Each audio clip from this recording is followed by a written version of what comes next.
we've seen ad costs cut by 30, 40, and even 96% by simply structuring and positioning what you're already selling in a different way through an offer that people can't help but take advantage of. Because if you have the right ads to the right people, and then you stack the right offer to the right ads to the right people, it's a money printing combination.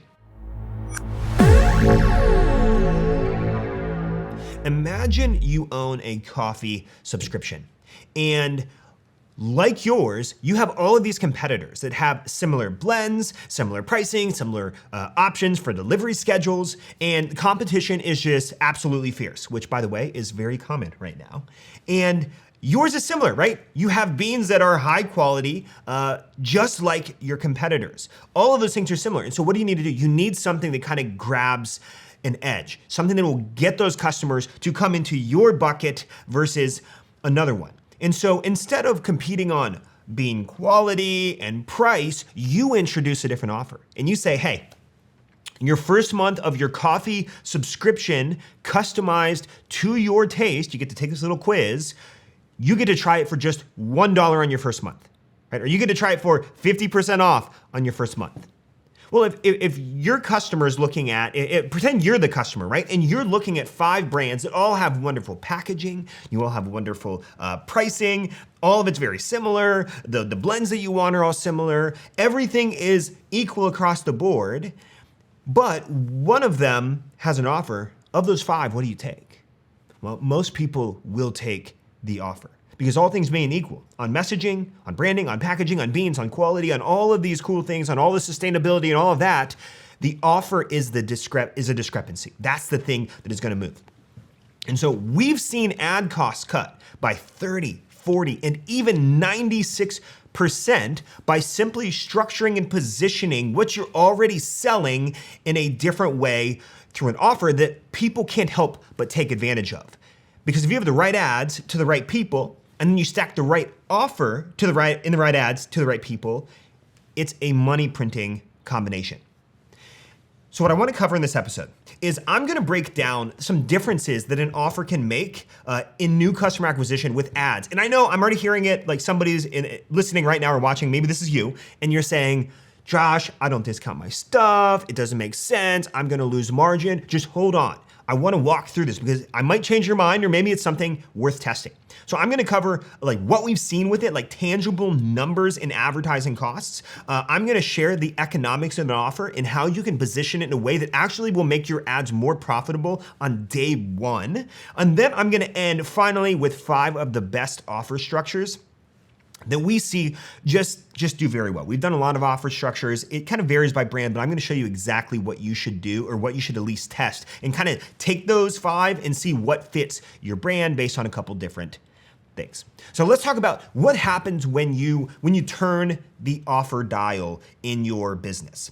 We look at advertising as 4 different primary dials. You have the ads dial, you can tweak that, right? You can always be improving your ads. And then you have the targeting dial, and what that kind of looks like. Then you have the structure dial, and then you have the offer dial. Now, most people go to this structure. They're looking for like a silver bullet. Like, what's the magic pill I can take? What's the golden structure that will make me all the money that I want to make? Well, usually it's more than just one of those. It's usually one of those dials. But the one that gets left behind a lot is the offer.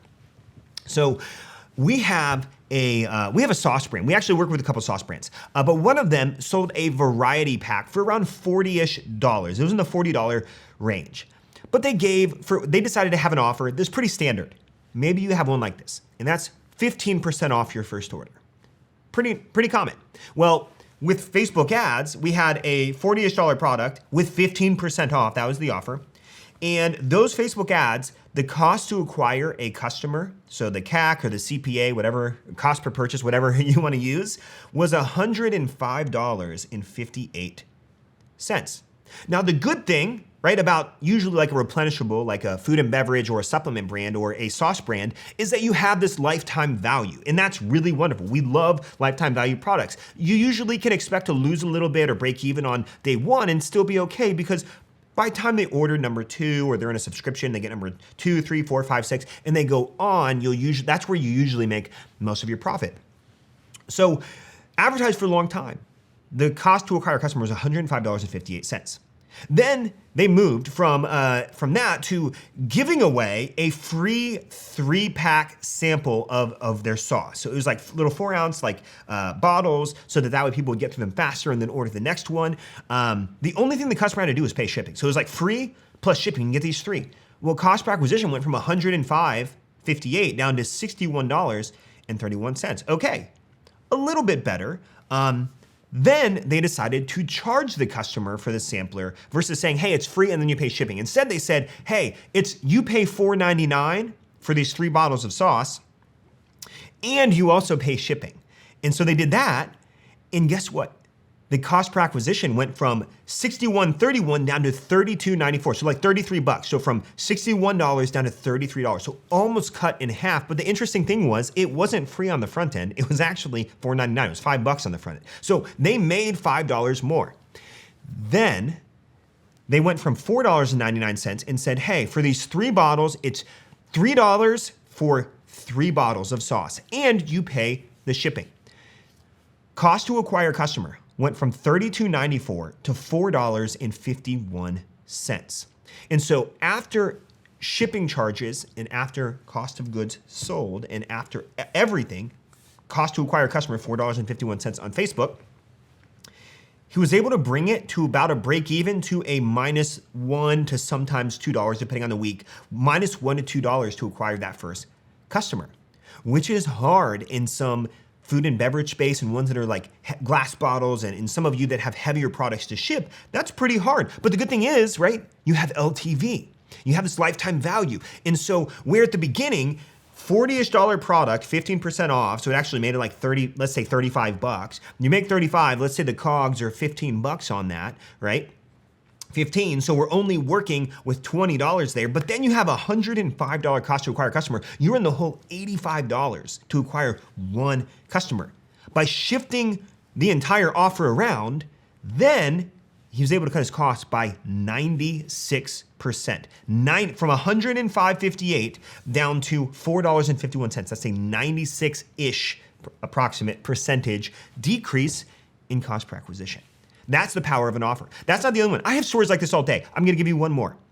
Another brand, jewelry subscription brand, charges $29 a month for their jewelry subscription.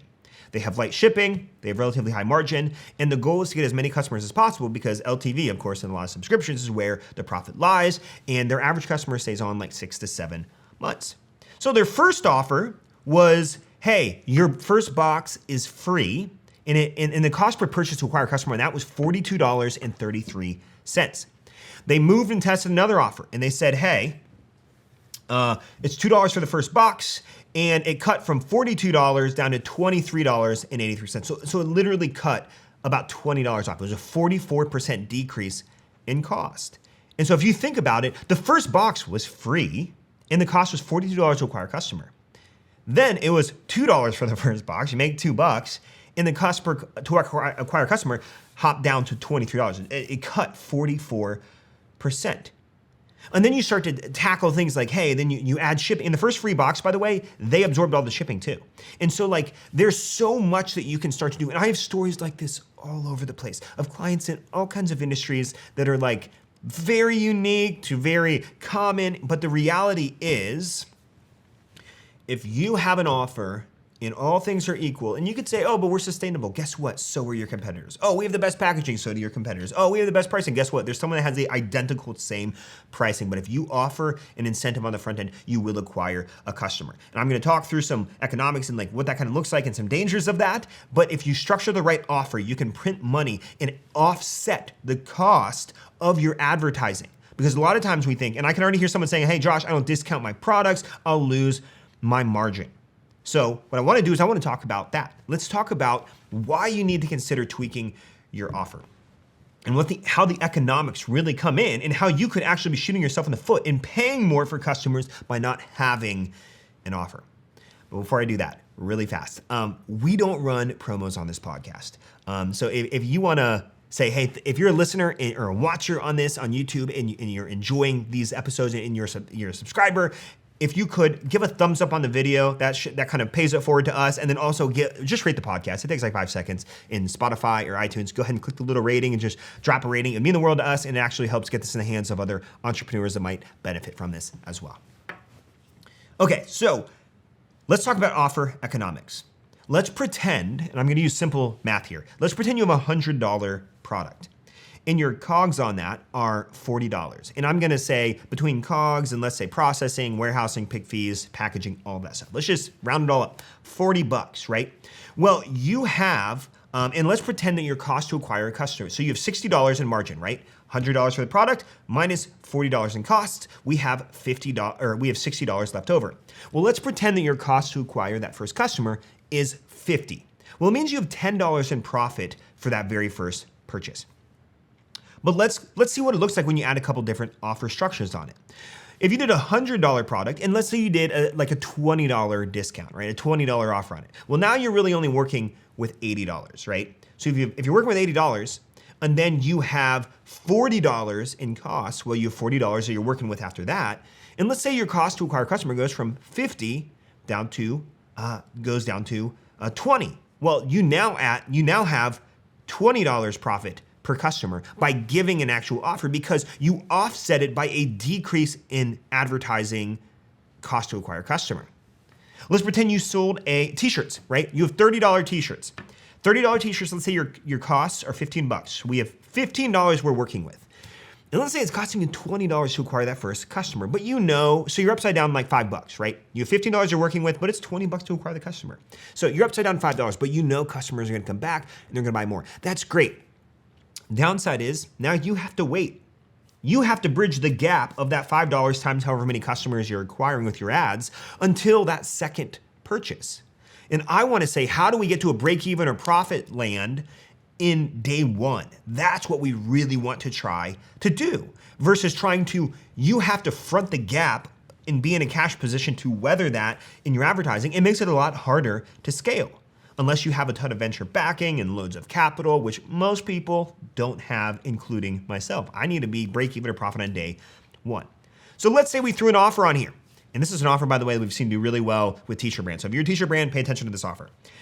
$30 t-shirts, but let's say you ran a buy two, get the third for $5. So your average order value goes from $30 to $65 because they bought two, right? So 30 plus 30, and then $5 for the third. So it's $65 AOV on that. But your costs, they went up. They went up to $40 from 15. Now, I didn't do it times 3 because your shipping usually kind of gets amortized a little bit and sometimes the costs go down a little. So let's just say instead of 45, the costs are $40. Well, if you factor that in, we're working with $25 left over to acquire that customer. But let's say your cost to acquire a customer goes from $20 just down to 15, and that's it. Well, you go from being upside down $5 on purchase number 1 to actually having $10 in profit on day 1. That's the power of having an offer. And when you do that, when you can break even and get the customer on day 1, or you're profitable, like $10 profit per customer on day 1, you unlock as much scale as you need because you don't have to front the gap. You become the bank. You don't need a Shopify loan in a capital or a line of credit in order to be able to fund your own growth. You become the funder of your growth. And so on top of that, here's the cooler thing.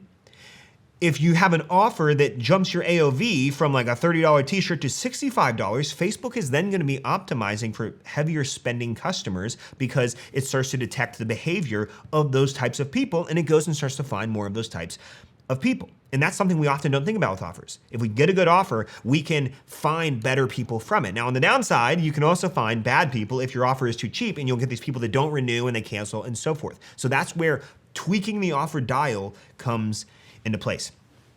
But that's the power of offers. You can go from less profit to more profit, or from negative to break even, from negative to profitable by simply positioning things differently, because you can offset the cost to acquire a customer with your Facebook ads, and you can also increase your conversion as a result of that. And this not only helps get your ads profitable, but here's what it does.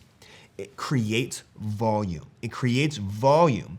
And here's what I love about this. Volume exposes weaknesses. There are 3 phases that we view businesses going through when they're advertising. Phase 1, we want volume. Because volume, even if I'm not worried about being massively profitable yet, I'm worried about volume of purchases as much as possible that will expose weakness in my entire process. It'll expose weakness in my upsell process, in my offer. It'll expose weakness in my ads. Where can I start to tweak some things? And so in the example, and then the second phase, by the way, is where we then maximize profit. So we're going to get volume, we're gonna maximize profit, and we're gonna start to tweak things, and then we begin to move into adding more volume to what's already working. Those are the 3 phases we kind of lean into. And so in the example of the sauce brand, they hovered between a break even and minus $1 to $2 to acquire a customer, versus before they were paying $80 to acquire a customer. But when you start adding in, here's the cool thing about volume, if you tweak the offer, even if you're at break even or -1 in that scenario, if you start adding hundreds of customers per month versus more than you did before, well, it quickly shows the holes in your system. And then you can begin adding friction to then maximize profit, which is that phase 2. So I want to get volume going. Offers create volume, and then we can begin to tweak those. We can begin to say, hey, how do I maximize the profit to get it to break even and then profitable as possible on day 1? And you could do things like this. Work on your add-ons. Like if you do an offer up front, great. If you're a subscription box and you do like 40% off month 1, or like try it for first month $5 or $9 or something like that, great. Work on your pre-purchase upsells and downsells and the add-ons that people can add with that. Get them to pre-purchase more up front. Email them. How do you get that second purchase as quickly as possible? You can optimize the landing page. You can test, hey, maybe you have free shipping and then you have an offer. Now let's try making them pay for shipping, because now you're gonna get all of that margin back. Or simply increasing how much you charge for shipping on the offer. We were in a coaching session yesterday, or 2 days ago. We were in a coaching session, and one of our clients is doing this, and then they started getting volume. And they're like, oh, this is amazing, but they were absorbing the shipping. And I said, let's have the customer cover the shipping, so that way you get that $9 per customer back in your pocket. And they did it, and guess what? There wasn't a change in the conversion in the last 2 days. It was the exact same. And so test those things. Even tweak the amount of the offer.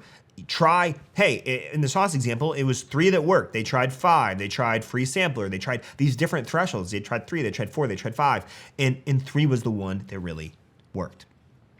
So when we do this, when we add volume by having an offer, you can then begin to maximize profit by tweaking it, because now you have volume, and the tweaks that you make, you'll see substantial changes in your results really fast. So we want to do that. So I want you to think of like, if you got a pizza, it's just kind of like you're kneading the profit like a pizza, all right? That's what we're trying to do. We're trying to just knead the profit, make the best pizza we possibly can, and a pizza that we actually are profitable on day 1. I don't know how that relates, but that's what we want to do. One final note I do want to consider, you want to consider as you're going about positioning your offer is think of the products that you sell though. Like if you're a one-off type of product, like somebody buys a leather or a wallet, a handmade wallet from you or something, and you have a lifetime warranty on it. Well, you can't lose money on day 1. You have to make all your money going in, right? So you need to consider, if you're a one-off brand, like one-off type of product, how can you structure an offer that you're not losing money, that you're not even at break even? You need to have all your margin right up front. Consider if you're repeat customers, right? If you are an LTV-based product, like your subscription, for example, or if you're a subscription, I'll just use that. If you're a subscription, you may have less margin on the front end. You might even lose a little bit on month 1. But month 2, if it's subscription, I want to be profitable by 2, 3 at the most if I can kind of hold the gap financially, and if you're okay with scaling a little slower. But ultimately, just be okay with, hey, a steep offer, get them in on the front end, and then know that you have the LTV that kicks in. Or you might be a hybrid product. Like if you are a supplement product, and you have products that are replenishable, you have a high lifetime value, and you have a lot of margin. If you have margin and LTV, we call that a hybrid product. And if you have one of those, you can be the most aggressive with your offers, because you'll likely be profitable on day 1, and you'll have the LTV. And so what I want to do is I want to walk through some types of offers that we see do really well. Now there are 5 types. I mean, there are lots of offers that we run. There's so many ways to position them, but I'm going to give you in order what I typically see do the best with a couple different examples of the use case of these. The first one that we see do really well is your first order for X amount of dollars. So hey, only $19 for your first box. right? It's very specific. Scar cream, only $29 for your first month of this scar cream, right? So giving an actual set amount for that. Your first order for only this amount. The second type of offer we see do really well is a mix and match for X dollars. So like 2 dog collars for 49 bucks, 2 coffee mugs for $3.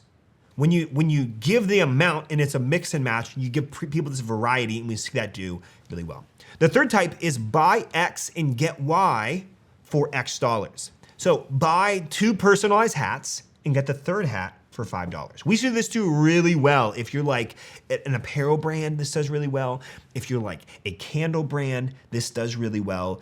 When you have something that there are multiple varieties of, whether it's like color or whether it's design or whether it's scent or whether it's taste, when you have multiple of those, we see this do really well. Buy a certain amount, get the third or the fourth amount for $1, for $5. We see that do really well. The fourth type of offer is a buy X, get Y. This is just pretty simple, right? Hey, buy 2 shirts, get 1 free. Really simple. Buy 2 shirts, get 1 shirt 50% off. Those kind of deals, really common. We see those do okay. It just kind of depends on what the brand is, but those other ones that I mentioned typically do better. And then the fifth one we'll go to is just the basic, right? Percentage and dollar off. Hey, 25% off our fall candle collection with code FALL25. Really easy. Now, there are plenty of other offers. There are offers like free gift with purchase. We see it do okay.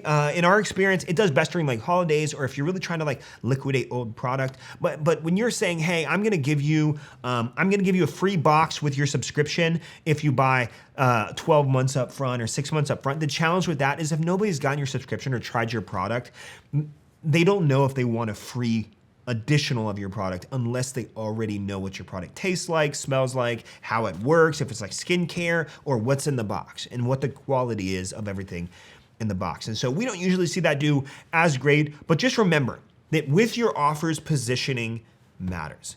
We had a client saying, hey, buy 2 products for $49. They went with that number 3, where it's like, hey, buy this amount or buy this, or number 1, buy this for this much dollars.